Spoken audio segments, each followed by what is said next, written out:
दोस्तों नमस्कार। उम्मीद है आप अच्छे होंगे।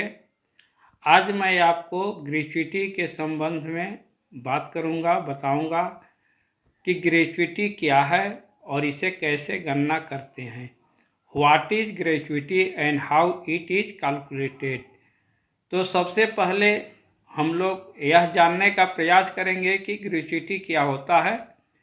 तो ग्रेच्युटी एक प्रकार से एम्प्लॉय को ग्रेच्युटी एक्ट 1972 के प्रावधान के अनुसार मिलने वाला एक गिफ्ट या उपहार है जो लंबी सेवा के बदले एक मुश्त राशि सेवानिवृत्ति के पश्चात दिया जाता है।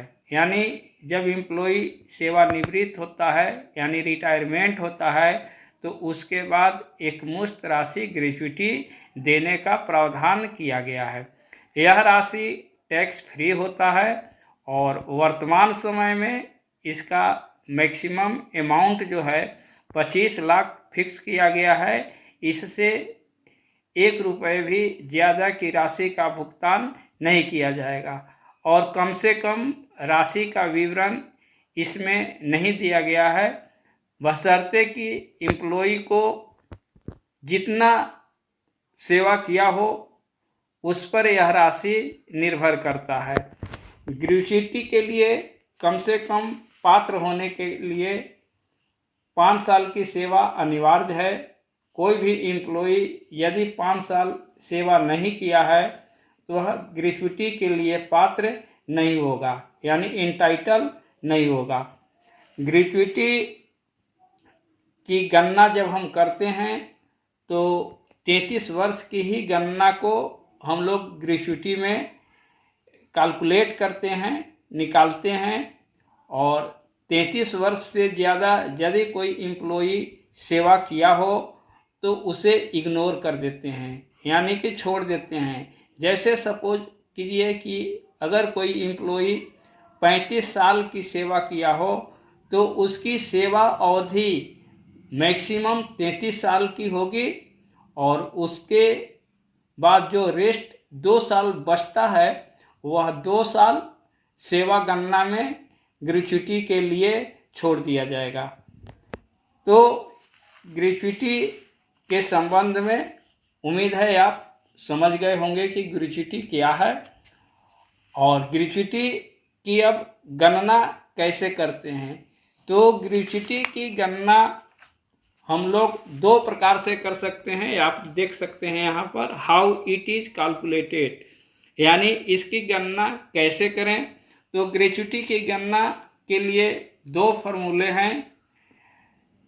एक फार्मूला वैसे एम्प्लॉय जिनका संडे वर्किंग डे होता है और एक वैसे एम्प्लॉय होते हैं जिनका वर्किंग डे संडे नहीं होता है।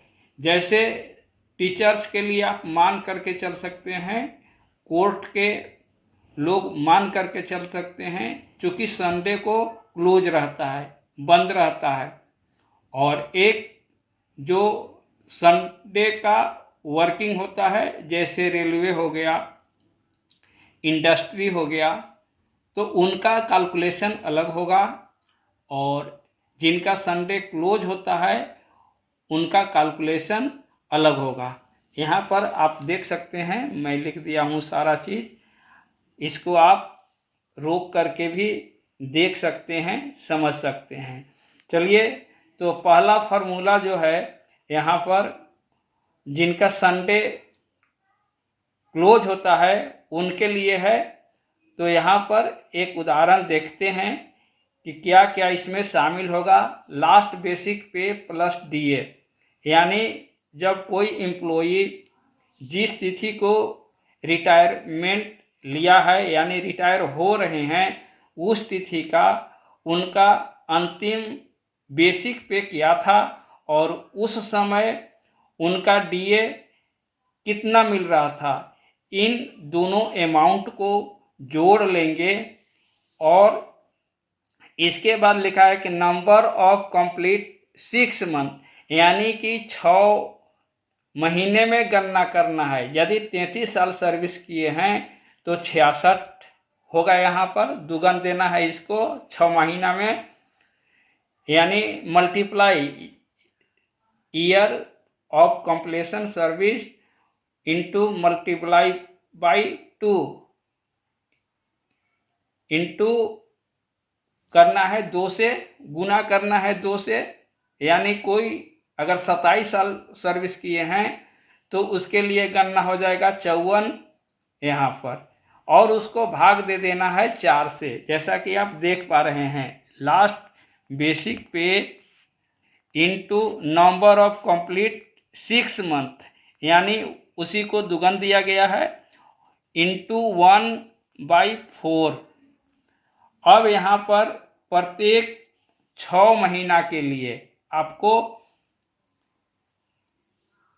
1/4 वेतन का अमाउंट ही पेड किया जाता है, यानी 1 साल में 15 दिन का अमाउंट के बराबर भुगतान किया जाएगा। यहाँ पर आप एक एग्जाम्पल के थ्रू समझ सकते हैं। जैसे मान लीजिए किसी एम्प्लॉय का लास्ट बेसिक पे 70,000 रुपया है, तो डीए उसका हो जाएगा अभी के हिसाब से 58%। अगर 70,000 का आप 58% निकालेंगे तो 40,600 रुपया होता है।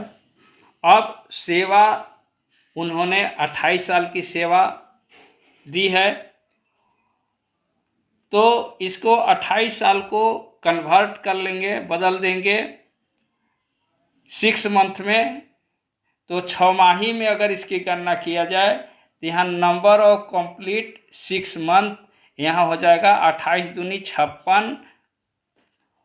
तो आइए फार्मूला से देखते हैं। यहाँ पर 70,000 प्लस 40,600 गुने 56, यह वाला 56 जो आपने 28 साल की सेवा किया था वो वाला 56 है, गुना 1/4।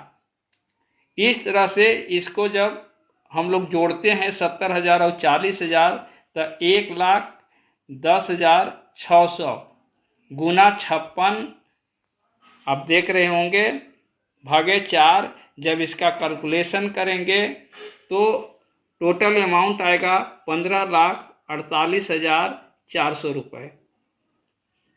यह ग्रेच्युटी अमाउंट है और रिटायर के समय 15,48,400 रुपये उस एम्प्लॉय को ग्रेच्युटी की राशि दी जाएगी।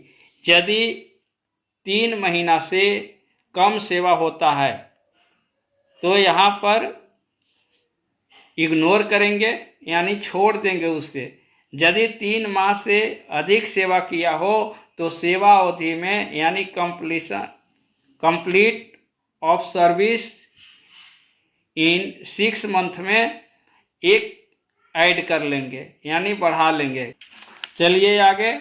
वैसे एम्प्लॉई जिनका संडे वर्किंग डे होता है तो उसकी गणना जो है हम लोग माह की गणना 26 दिन में करते हैं, और मल्टीप्लाई जो फैक्टर होता है इसका वो होता है 15/26, जो यहाँ पर आप लोग देख पा रहे होंगे 15/26।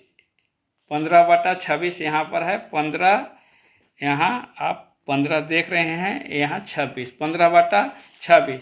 तो इसका सूत्र होता है अलग, चूँकि इनको भी 1 साल में 15 दिन के बराबर ही वेतन दिया जाता है, लेकिन इनका कुल माह का औसत दिवस जो है वो 26 दिन माना जाता है। चूँकि 4 संडे को भी ये वर्क करते हैं तो 4 संडे को हटा लेते हैं और 26 दिन में इनका ग्रेच्युटी की गणना करते हैं। चलिए आइए इसी में एक एग्जाम्पल हम लोग देख लेते हैं कैसे बनाते हैं। तो इनका लास्ट पे मान के आप चलिए 70,000 रुपये हैं, और डीए आज के हिसाब से 58% अगर डीए होता है तो इनका कंप्लीट इन्होंने सर्विस जो किया है 30 साल का किया है। तो इस प्रकार इनका टोटल अब फार्मूला के हिसाब से, सूत्र के हिसाब से गणना करते हैं और देखते हैं कि कितना अमाउंट इनका बनता है। तो चलिए 70,000 रुपये बेसिक पे हो गया, प्लस 40,600 DA हो गया। ये दोनों को जोड़ेंगे, फिर मल्टीप्लाई करेंगे 30 से, क्योंकि इन्होंने 30 साल की सेवा कंप्लीट की है, इसलिए 30 से मल्टीप्लाई करेंगे, गुना 15/26। 15/26 ये मल्टीप्लाई फैक्टर है। आगे इसको जब जोड़ेंगे 70,000 और 40,600 को, तो 1,10,000 गुने मल्टीप्लाई करेंगे 30 साल सेवावधि, इन्होंने 30 साल की सेवा दी है, गुने 15/26। अब इसको जब आप गुना करेंगे तो 19,10,769 रुपये ग्रेचुइटी की अमाउंट बनता है। सेवा की अवधि में जब ये फॉर्मूला लागू होगा तो सेवा की अवधि 6 माह से कम होगा तो इग्नोर कर देते हैं, और 6 माह से अधिक होगा तो सेवा में 1 साल बढ़ा लेंगे, यानी 1 बढ़ा लेंगे। 6 माह से नीचे की सेवा को नहीं जोड़ना है, ये याद रखना है कि 6 माह की सेवा हो तो उसे नहीं बढ़ाएंगे, लेकिन 6 माह से अधिक की सेवा हो तो उसे 1 ऐड कर लेंगे। उम्मीद है आपको यह जानकारी अच्छा लगा होगा। अगर जानकारी अच्छा लगा हो तो लाइक करेंगे, शेयर करेंगे और चैनल को सब्सक्राइब करेंगे। यह मैं पहला वीडियो इस चैनल पर डाल रहा हूं और आगे आप लोगों के रिस्पॉन्स पर निर्भर करता है। लाइक शेयर अगर मिलेगा तो मैं इस चैनल को और आगे आप लोगों के लिए बेहतर बनाने का प्रयास करूंगा। Thank you.